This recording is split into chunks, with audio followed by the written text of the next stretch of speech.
বন্ধুরা আসসালামু আলাইকুম। আজকে পড়ব অসমাপ্ত আত্মজীবনী শেখ মুজিবুর রহমান এর সপ্তম। চলুন পড়া শুরু করি। এই সময় আমাদের উপর মুসলিম লীগ থেকে হুকুম হলো জেলায় জেলায় চলে গিয়ে ইলেকশন অফিসের ভার নিতে। প্রত্যেক জেলায় ও মহকুমার ইলেকশন অফিস ও কর্মী শিবির খোলা হবে। জেলায় জেলায় ভালো ভালো কর্মীদের কর্মী শিবিরের চার্জ নিতে হবে। আমার কয়েকটা জেলার কথা মনে আছে। কামরুদ্দিন সাহেব ঢাকা জেলা, শামসুল হক সাহেব ময়মনসিংহ, খন্দকার মুশতাক আহমদ কুমিল্লা, একরামুল হক খুলনা এবং আমাকে ফরিদপুর জেলার ভার দেওয়া হয়েছিল। আমরা রওনা হয়ে চলে এলাম সাইকেল, মাইক্রোফোন, হর্ন, কাগজপত্র নিয়ে।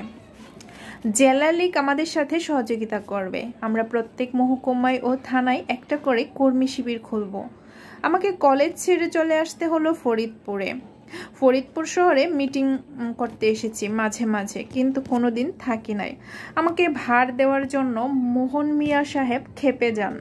সকলকে সাবধান করে দেন কেউ যেন আমাকে বাড়ি ভাড়া না দেয়।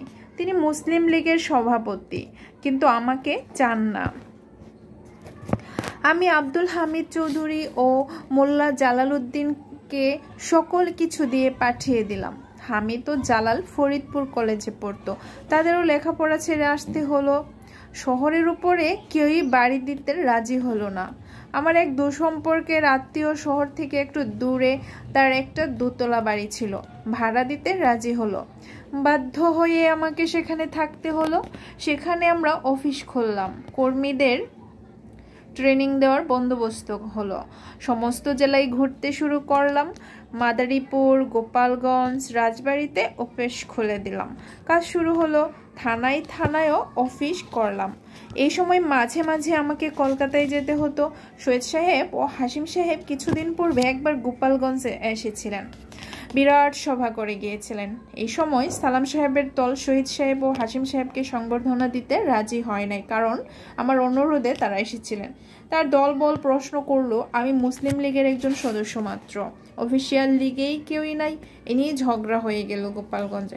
শহীদ সাহেব আসবার মাত্র 2 দিন পূর্বে আমি বললাম আমি গোপালগঞ্জ মুসলিম লীগের জন্মদাতা। শহীদ সাহেব আসবেন, তাকে সংবর্ধনা দিব, যদি কেউ পারে যেন মোকাবেলা করে। আমি রাতে লোক পাঠিয়ে দিলাম। যেদিন দুপুরে শহীদ সাহেব আসবেন সেদিন সকালে কয়েক হাজার লোক শরিকি বল্লম দেশীয় অস্ত্র নিয়ে হাজির হলো। সালাম সাহেবের লোকজন এসেছিল, তিনি বাধা দেবার চেষ্টা করেন নাই। তবে শহীদ সাহেব, হাসিম সাহেব ও লাল মিয়া সাহেবের বক্তৃতা হয়ে গেলে সালাম সাহেব যখন বক্তৃতা করতে উঠলেন, তখন সালাম সাহেব জিন্দাবাদ দিলেই আমাদের লোকেরা মুর্দাবাদ দিয়ে উঠল। দুই পক্ষে শুরু হয়ে গেল গোলমাল। শেষ পর্যন্ত সালাম সাহেবের লোকেরা চলে গেল, আমাদের লোকেরা তাদের পিছে ধাওয়া করলো। শহীদ সাহেব মিটিং ছেড়ে দুই পক্ষের ভিতর ঢুকে পড়লেন। তখন দুই পক্ষের হাতেই ঢাল তলোয়ার রয়েছে, কতজন খুন হবে ঠিক নাই। শহীদ সাহেব এইভাবে খালি হাতে দাঙ্গাকারী দুই দলের মধ্যে চলে আসতে পারেন দেখে সকলে আশ্চর্য হয়ে গিয়েছিল। হাসিম সাহেব পূর্বেই আমার বাড়িতে চলে আসতে পারেন দেখে সকলে আশ্চর্য হয়ে গিয়েছিল। হাসিম সাহেব পূর্বেই আমার বাড়িতে চলে গেছেন। এই ঘটনার জন্য শহীদ সাহেব ও হাসিম সাহেব সালাম সাহেবের উপর খেপে গিয়েছিলেন। আবার শহীদ সাহেব মাদারীপুর হয়ে গোপালগঞ্জ এলেন জনমত যাচাই করতে। অনেক লোক ইলেকশনে দাঁড়াতে চায়, কার বেশি জনপ্রিয়তা দেখতে হবে। পূর্বেকার এমএলএ খন্দকার শামসুদ্দিন আহমেদ সাহেব ও মুসলিম লীগে চলে এসেছেন। পেনশনপ্রাপ্ত deputy police commissioner Khan Bahadur, Shamsuddoha, Abdul Salam খান সাহেব এবং আরো 2-1 জন ছিলেন। সালাম সাহেব ব্যক্তিগতভাবে গোপালগঞ্জে খুবই জনপ্রিয় ছিলেন। 80% লোকই তাকে চায়, সে সম্বন্ধে কোনো সন্দেহ নেই। আমার আব্বাকে শহীদ সাহেব জিজ্ঞাসা করলে আব্বা বলেছিলেন সালাম সাহেবকে লোকে চায়, তবে সালাম সাহেব ও খন্দকার শামসুদ্দিন সাহেব উভয়ই উপযুক্ত প্রার্থী। শহীদ সাহেব আমাকে বললেন জনসাধারণ তো সালাম সাহেবকে চায়, তোমার আব্বাও তো তাকে সমর্থন করেন। আমি বললাম যাকে লোকে চাই তাকেই দিবেন, আমার কোনো আপত্তি নাই। এর পূর্বেই সালাম সাহেবের সাথেও আমার কথা হয়েছিল, কিন্তু হাশিম সাহেব কিছুতেই রাজি হলেন না। এর কারণ আমি জানি না। শেষ পর্যন্ত আমিও হাশিম সাহেবকে বলেছিলাম সালাম সাহেবকে নমিনেশন দিতে, সেজন্য আমার উপর রাগ করেছিলেন তিনি। শহীদ সাহেব রিপোর্ট দিলেন সালাম সাহেবই সকলের চেয়ে জনপ্রিয়। তিনি সালাম সাহেবকে নমিনেশন দিতে প্রস্তাব করেছিলেন। লাল মিয়া ও হাশিম সাহেব বেঁকে বসলেন। এই সময় কিছু টাকা পয়সার ছড়াছড়ি হচ্ছিল, আমি খবর পেতাম, যদিও চোখে দেখি নাই। শেষ পর্যন্ত খান বাহাদুর শামসুদ্দোহা সাহেবকে নমিনেশন দিল প্রাদেশিক পার্লামেন্টারি বোর্ড। কেন্দ্রীয় বোর্ড খান বাহাদুর সাহেবকে কেটে দিয়ে খন্দকার শামসুদ্দিন আহমেদকে নমিনেশন দিল। সালাম সাহেব ইলেকশন করলে বোধহয় নির্বাচিত হতে পারতেন, কিন্তু মুসলিম লীগের বিরুদ্ধে নির্বাচন করলেন না, কারণ পাকিস্তানের উপর ভোট। খন্দকার শামসুদ্দিন আহমেদও নমিনেশন পেতে পারেন না, কারণ মাত্র কয়েক মাস পূর্বে তিনি মুসলিম লীগে যোগদান করেন। তিনি মুসলিম লীগের নমিনেশন পেলেন কারণ তার চাচাতো ভাই খাজা শাহাবুদ্দিন সাহেবের মেয়েকে বিবাহ করেন। তাই নাজিমুদ্দিন সাহেব চৌধুরী খালিকুজ্জামান সাহেবকে বলে নমিনেশন নিয়ে আসেন। শহীদ সাহেব ছিলেন উদার, নিচতা ছিল না, দলমত দেখতেন না, কোটারি করতে জানতেন না, গ্রুপ করারও চেষ্টা করতেন না। উপযুক্ত হলেই তাকে পছন্দ করতেন এবং বিশ্বাস করতেন, কারণ তার আত্মবিশ্বাস ছিল অসীম। তার সাধুতা, নীতি, কর্মশক্তি, দক্ষতা দিয়ে মানুষের মন জয় করতে চাইতেন। এজন্য তাকে বারবার অপমানিত ও পরাজয় বরণ করতে হয়েছে। উদারতা দরকার, কিন্তু নিজ অন্তঃকরণের ব্যক্তিদের সাথে উদারতা দেখালে ভবিষ্যতে ভালোর থেকে মন্দই বেশি হয়, দেশের ও জনগণের ক্ষতি হয়। আমাদের বাঙালির মধ্যে দুইটা দিক আছে, একটা হলো আমরা মুসলমান, আর একটা হলো আমরা বাঙালি। পরশ্রী কাতরতা এবং বিশ্বাসঘাতকতা আমাদের রক্তের সাথে মিশে রয়েছে। বঙ্গবন্ধু কি বলেছে? পরশ্রী কাতরতা এবং বিশ্বাসঘাতকতা, এটা আমাদের রক্তের মধ্যে রয়ে গেছে। সো বি কেয়ারফুল, ওকে। বোধহয় দুনিয়ার কোনো ভাষায় এই কথাটা পাওয়া যাবে না, পরশ্রী কাতরতা। পরের স্ত্রী দেখে যে কাতর হয় তাকে পরশ্রী কাতর বলে। ঈর্ষা, দেশ সকল ভাষাই পাবেন, সকল জাতির মধ্যেই কিছু কিছু আছে, কিন্তু বাঙালির মধ্যে আছে পরশ্রী কাতরতা। ভাইয়ের উন্নতি দেখলে খুশি হয় না। এই জন্যই বাঙালি জাতির সকল রকম গুণ থাকা সত্ত্বেও জীবনভর অন্যের অত্যাচার সহ্য করতে হয়েছে, অপমানিত হতে হয়েছে। সুজলা সুফলা বাংলাদেশ সম্পদে ভর্তি, এমন উর্বর জমি দুনিয়ার আর খুব অল্প দেশেই আছে। তবু এরা গরিব, কারণ যুগ যুগ ধরে এরা শোষিত হয়েছে নিজের দোষে। নিজেকে এরা চেনে না, আর যতদিন চিনবে না এবং বুঝবে না ততদিন এদের মুক্তি আসবে না। অনেক সময় দেখা গেছে একজন অশিক্ষিত লোক লম্বা কাপড়, সুন্দর চেহারা, ভালো দাড়ি, সামান্য আরবি ফার্সি বলতে পারে, বাংলাদেশে এসে পীর হয়ে গেছে। বাঙালি হাজার হাজার টাকা তাকে দিয়েছে একটু দোয়া পাওয়ার লোভে। ভালো খবর নিয়ে দেখলে দেখা যাবে এই লোকটা কলকাতার কোনো ফলের দোকানের কর্মচারী, অথবা ডাকাতি বা খুনের মামলার আসামি। অন্ধ কুসংস্কার ও অলৌকিক বিশ্বাসও বাঙালির দুঃখের আরেকটা কারণ। বাঙালিরা শহীদ সাহেবকে প্রথম চিনতে পারে নাই। যখন চিনতে পারলো তখন আর সময় ছিল না। নির্বাচনের সব খরচ, প্রচার, সংগঠন তাকে এককভাবে করতে হয়। টাকা বোধহয় সামান্য কিছু কেন্দ্রীয় লীগ দিয়েছিল, বাকি শহীদ সাহেবকেই জোগাড় করতে হয়েছিল। শত শত সাইকেল তাকে কিনতে হয়েছিল। আমার জানা মতে পাকিস্তান হয়ে যাবার পরও তাকে কলকাতায় বসে দেনা শোধ করতে হয়। তো শত শত সাইকেল তাকে কিনতে হয়েছিল। আমার জানা মতে পাকিস্তান হয়ে যাবার পরও কলকাতায় বসে দেনা শোধ করতে হয়। আমি পূর্বেই বলছি শহীদ সাহেব সরল লোক ছিলেন। তিনি ধোঁকায় পড়ে গেলেন। পার্লামেন্টারি বোর্ডে তার দল সংখ্যাগুরু থাকা সত্ত্বেও নিজের লোককে তিনি নমিনেশন দিতে পারলেন না। নাজিমুদ্দিন সাহেবের দল পরাজিত হওয়ার পরে তারা অন্য পন্থা অবলম্বন করলেন, ঘোষণা করলেন তিনি নির্বাচনে প্রতিদ্বন্দ্বিতা করবেন না, অর্থাৎ শহীদ সাহেব এই দলের নেতা হবেন। তিনি শহীদ সাহেবকে অনুরোধ করলেন যারা পূর্ব থেকে মুসলিম লীগে আছে তাদের নমিনেশন দেওয়া হোক, কারণ এরা সকলেই শহীদ সাহেবকে সমর্থন করবেন। খাজা সাহেব যখন নির্বাচন করবেন না তখন আর ভয় কি? শহীদ সাহেব এক কথায় বিশ্বাস স্থাপন করে পুরানা এমএলএ প্রায় সকলকেই নমিনেশন দিয়ে দেন। বোধহয় তখন বাংলাদেশে 119টা সিট মুসলমানদের ছিল। এই চতুর্যে প্রায় 50 জন খাজা সাহেবের দলের লোক নমিনেশন পেয়ে গেল। আবার কেন্দ্রীয় লীগে খাজা সাহেবের সমর্থক বেশি ছিলেন। লিয়াকত আলী খান, খালিকুজ্জামান, হোসেন ইমাম, চন্দ্রীগড় সাহেব সকলেই শহীদ সাহেবকে মনে মনে ভয় করতেন। কারণ সকল বিষয়ে শহীদ সাহেব এদের থেকে উপযুক্ত ছিলেন। কেন্দ্রীয় পার্লামেন্টারি বোর্ডও প্রায় 30 জনের নমিনেশন পাল্টিয়ে দিলেন। এদের মধ্যে 2-1 জন শহীদ সাহেবেরও সমর্থক ছিলেন, একথা অস্বীকার করা যায় না। নির্বাচনের পরে দেখা গেল 119টার মধ্যে বোধহয় 116টা সিট লীগ দখল করলো। সংখ্যা 2-1টা ভুল হতে পারে, আমার ঠিক মনে নাই। এই 116 জনের মধ্যে নাজিমুদ্দিন সাহেবের দলই বেশিরভাগ, যদিও তারা শহীদ সাহেবকে লিডার বানাতে বাধ্য হলো, কিন্তু তলে তলে তাদের গ্রুপিং চলল। শহীদ সাহেব গ্রুপ করতেন না, তিনি উপযুক্ত দেখেই মন্ত্রী করলেন। নাজিমুদ্দিন সাহেবের দলের অনেককে পার্লামেন্টারি সেক্রেটারি ও হুইপ করলেন। জনাব ফজলুর রহমানকেও মন্ত্রী করলেন। যুদ্ধের সময় ব্রিটিশ গভর্নমেন্টের পক্ষ থেকে মিস্টার চার্চিল ভারতে ক্রিপস মিশন পাঠিয়েছিলেন, কিন্তু কোনো ফল হয় নাই। যুদ্ধের পরে যখন মিস্টার ক্লিমেন্ট অ্যাটলি লেবার পার্টির পক্ষ থেকে প্রধানমন্ত্রী হন, তখন তিনি 1946 সালের 15 মার্চ তারিখে ক্যাবিনেট মিশন পাঠাবার কথা ঘোষণা করলেন। তাতে 3 জন মন্ত্রী থাকবেন। তারা ভারতবর্ষে এসে বিভিন্ন দলের সাথে পরামর্শ করে ভারতবর্ষকে যাতে তাড়াতাড়ি স্বাধীনতা দেওয়া যায় তার চেষ্টা করবেন। ভারতবর্ষে বিভিন্ন দলের প্রতিনিধি নিয়ে যত তাড়াতাড়ি হয় একটা অন্তর্বর্তীকালীন সরকার গঠন করা হবে, বড়লাটের সাথে পরামর্শ করে। এই ক্যাবিনেট মিশনের সদস্য ছিলেন lord Pethick Lawrence, secretary of state for India sir Stafford Cripps, president of the board of trade, এবং mister A V Alexander, first lord of admiralty. এরা ভারতবর্ষে এসে বড়লাটের সাথে এবং রাজনৈতিক দলের নেতাদের সাথে পরামর্শ করে একটা কর্মপন্থা অবলম্বন করবেন। মিস্টার অ্যাটলির বক্তৃতায় মুসলমানদের পাকিস্তান দাবির কথা উল্লেখ তো নাই, বরং সংখ্যালঘুদের দাবিকে তিনি কটাক্ষ করেছিলেন। মিস্টার অ্যাটলি তার বক্তৃতার এক জায়গায় যা বলেছিলেন তাই তুলে দিলাম।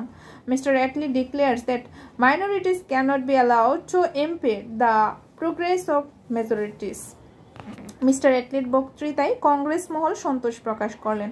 মোহাম্মদ আলী জিন্নাহ এই বক্তৃতার তীব্র সমালোচনা করলেন। ক্যাবিনেট মিশন 23 মার্চ তারিখে ভারতবর্ষে এসে পৌঁছলেন। তারা ভারতবর্ষে এসে যে সকল বিবৃতি দিলেন তাতে আমরা একটু বিচলিত হয়ে পড়েছিলাম। আমরা দল বল বেঁধে শহীদ সাহেবের কাছে গেলাম। শহীদ সাহেবের কাছে যেতাম, তাকে বিরক্ত করতাম, জিজ্ঞাসা করতাম কি হবে। শহীদ সাহেব শান্তভাবে উত্তর দিতেন, ভয়ের কোনো কারণ নাই, পাকিস্তান দাবি ওদের মানতেই হবে। আমরা দিনের বেলা তার দেখা পেতাম খুব অল্পই, তাই রাত 11টার পরে নুরুদ্দিন ও আমি যেতাম। কথা শেষ করে আসতে আমাদের অনেক রাত হয়ে যেত। আমরা প্রায় হাঁটতে হাঁটতে থিয়েটার রোড থেকে বেকার হোস্টেলে ফিরে আসতাম। একদিন আমরা রিপন স্ট্রিটে মিল্লাত অফিসে এসে চেয়ারেই শুয়ে পড়তাম। মিল্লাত কাগজের জন্য নতুন প্রেস হয়েছে, অফিস হয়েছে, হাসিম সাহেব সেখানেই থাকতেন। খন্দকার নুরুল আলম তখন মিল্লাত কাগজের ম্যানেজার হয়েছিলেন। তখন লীগ অফিসের থেকে আমাদের আলোচনা সভা মিল্লাত অফিসেই বেশি হতো। মুসলিম লীগ অফিসে এমএলএরা, এই মফস্বলের কর্মীরা এসে থাকতেন। বরিশালের ফরমুজুল হক সাহেব মুসলিম লীগের জয়েন্ট সেক্রেটারি ছিলেন, তিনি অফিসেই তার ফ্যামিলি নিয়ে থাকতেন। শহীদ সাহেব তাকে মাসে মাসে বেতন দিতেন। হঠাৎ খবর আসলো জিন্নাহ সাহেব 7, 8, 9 এপ্রিল দিল্লিতে সমস্ত ভারতবর্ষের মুসলিম লীগপন্থী কেন্দ্রীয় ও প্রাদেশিক পরিষদের সদস্যদের কনভেনশন ডেকেছেন। বিগত নির্বাচনে বাংলাদেশ ও মুসলিম সংখ্যালঘু প্রদেশগুলিতে মুসলিম লীগ একচেটিয়াভাবে জয়লাভ করেছে, তবে অধিকাংশ মুসলিম জনসংখ্যা অধ্যুষিত পাঞ্জাব, সিন্ধু সীমান্ত প্রদেশে মুসলিম লীগ এককভাবে সংখ্যাগরিষ্ঠ হতে পারে নাই। তাই শুধুমাত্র বাংলাদেশে জনাব হোসেন শহীদ সোহরাওয়ার্দীর নেতৃত্বে মুসলিম লীগ সরকার গঠন হয়েছে। পাঞ্জাবে খিজির হায়াত খান তেওয়ানার নেতৃত্বে ইউনিয়নিস্ট সরকার, সীমান্তে ডাক্তার খান সাহেবের নেতৃত্বে কংগ্রেস সরকার, সিন্ধুতে জনাব আল্লাহ বক্সের নেতৃত্বে মুসলিম লীগ বিরোধী সরকার গঠিত হয়েছে। 4টা মুসলমান সংখ্যাগুরু প্রদেশের মধ্যে মাত্র বাংলাদেশই এককভাবে মুসলিম লীগ সরকার গঠন করেছে। অন্যান্য প্রদেশে মুসলিম লীগ বিরোধী দল হিসেবে আসন গ্রহণ করেছে। সমস্ত ভারতবর্ষে তখন 11টা প্রদেশ ছিল। শহীদ সাহেব স্পেশাল ট্রেনের বন্দোবস্ত করতে হুকুম দিলেন। বাংলা ও আসামের মুসলিম লীগ এমএলএ ও কর্মীরা এই ট্রেনে দিল্লি যাবেন। ট্রেনের নাম দেওয়া হলো পূর্ব পাকিস্তান স্পেশাল, হাওড়া থেকে ছাড়বে। আমরাও বাংলাদেশ থেকে 10-15 জন ছাত্রকর্মী কনভেনশনে যোগদান করব। এ ব্যাপারে শহীদ সাহেবের অনুমতি পেলাম। সমস্ত ট্রেনটাকে সাজিয়ে ফেলা হলো মুসলিম লীগ পতাকা ও ফুল দিয়ে। 2টা ইন্টার ক্লাস বগি আমাদের জন্য ঠিক করে ফেললাম। ছাত্ররা দুষ্টামি করে বগির সামনে লিখে দিল শেখ মুজিবর ও পার্টির জন্য রিজার্ভ। এলাকার উদ্দেশ্য হলো আর কেউ এই ট্রেনে যেন না ওঠে। আর আমার কথা শুনলে শহীদ সাহেব কিছুই বলবেন না, এই ছিল ছাত্রদের ধারণা। যদিও ছাত্রদের নেতা ছিল নুরুদ্দিন, তাকে আমরা মানতাম। শহীদ সাহেব ও হাসিম সাহেবের কামরায় 2টা মাইক্রোফোন লাগিয়ে দেওয়া হলো।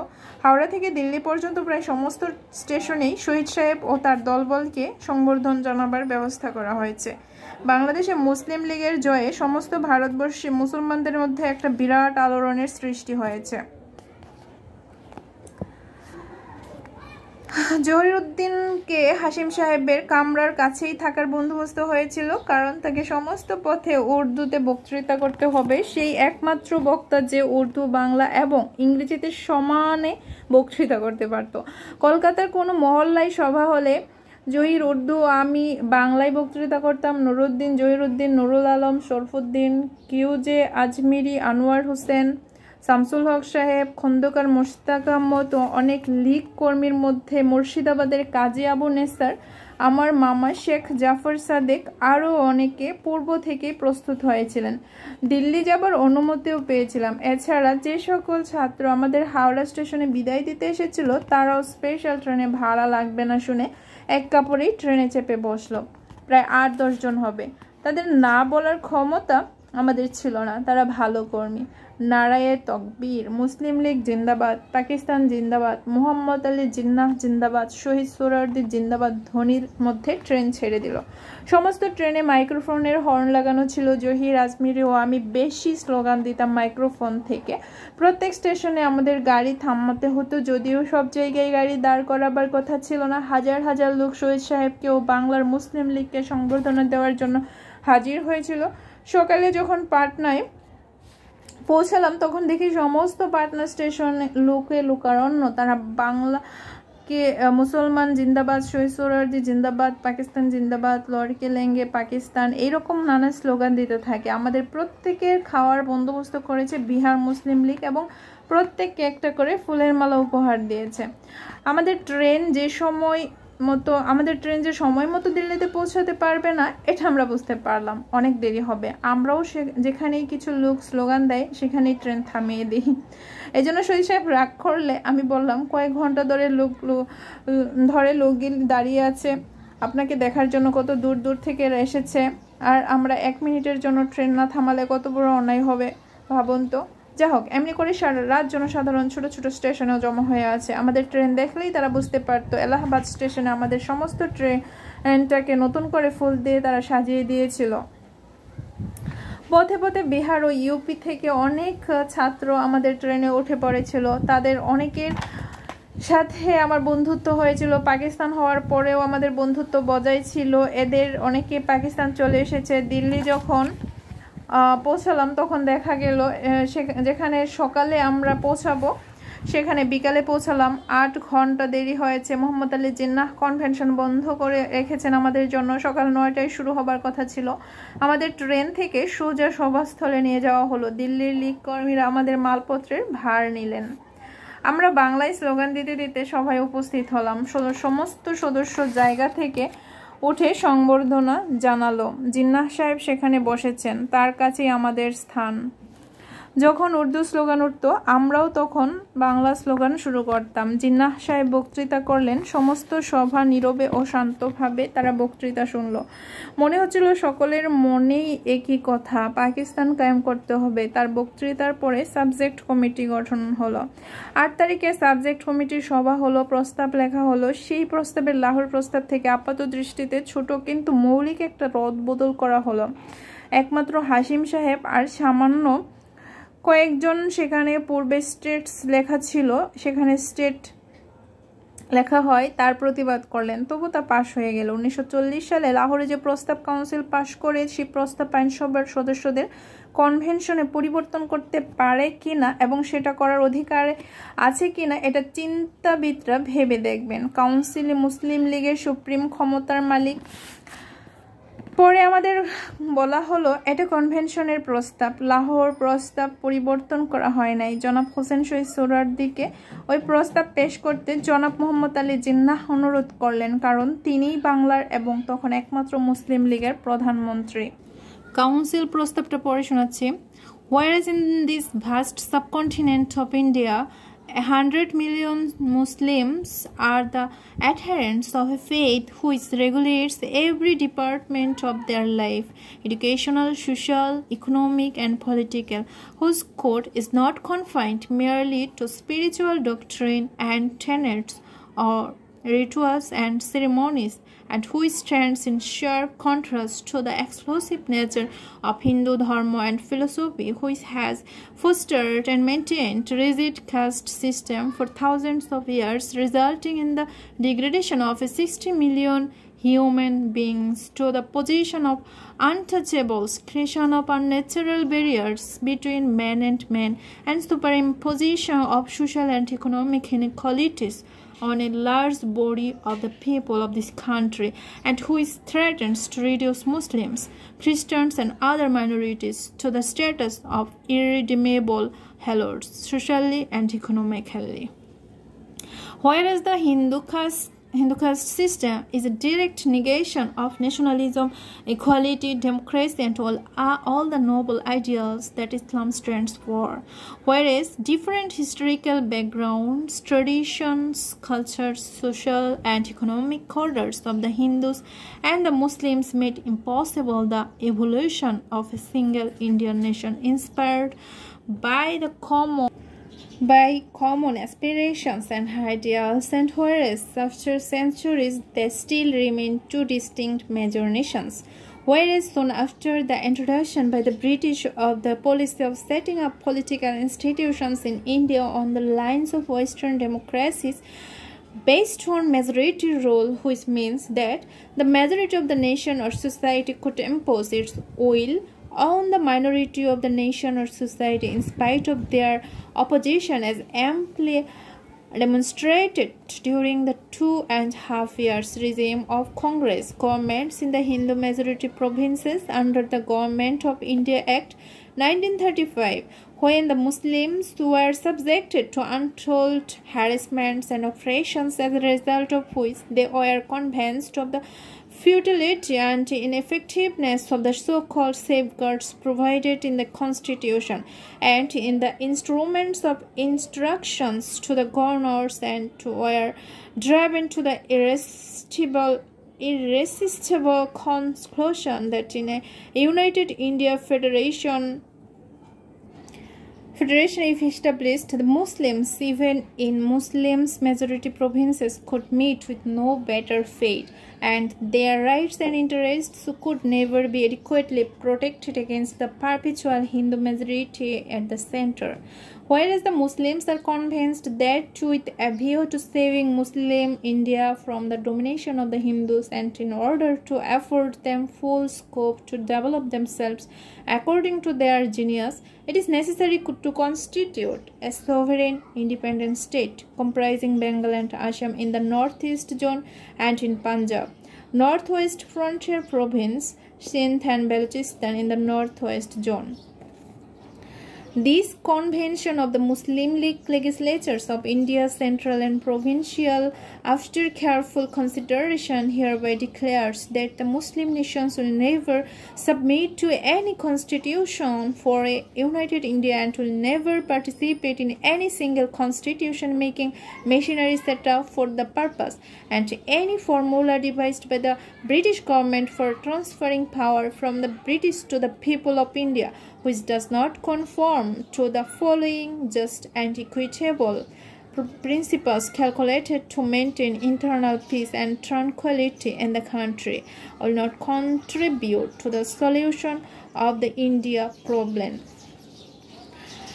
That the zones comprising Bengal and Assam in the north east, and the Punjab, the northwest frontier provinces, Sindh and Balochistan in the northwest of India, namely Pakistan zones, where the Muslims are in a dominant majority, the constituted into one sovereign independent state, and that an unequivocal undertaking be given to implement the establishment of Pakistan without delay. That two separate constitution-making bodies be set up by the peoples of Pakistan and Hindustan for the purpose of framing their respective constitutions. Number 3, that the minorities in Pakistan and Hindustan be provided with safeguards on the line of All India Muslim League resolution passed on March 23, 1940 at Lahore. Number 4, that the acceptance of the Muslim League demand for Pakistan and its implementation without delay are the sine qua non for the Muslim League cooperation and participation in the formation of an interim government at the center. Then this convention further emphatically declares any attempt to impose the constitution on a united India basis or to force any interim arrangements at the center contrary to the Muslim demand will leave the Muslims no alternative but to resist such imposition by all possible means for their survival and national existence. জনাব সোহরাওয়ার্দীর বক্তৃতার পরে প্রায় ২০-২৫ জন নেতা বিভিন্ন প্রদেশ থেকে বক্তৃতা করেন এবং সমর্থন করেন প্রস্তাবটা। জনাব আবুল হাশিম সাহেব চমৎকার বক্তৃতা করেছিলেন। প্রস্তাবটি সর্বসম্মতিক্রমে পাশ হওয়ার পরে জনাব লিয়াকত আলী খান একটা শপথনামা পেশ করেন এবং সমস্ত প্রদেশের আইনসভার মুসলিম লীগ দলীয় সদস্যদের এদের দস্তখত করেন। তো বন্ধুরা আজকে এই পর্যন্তই, এরপরে অষ্টম পর্ব শুরু করব। ততদিন ভালো থাকবেন, আমার জন্য দোয়া করবেন। আল্লাহ হাফেজ।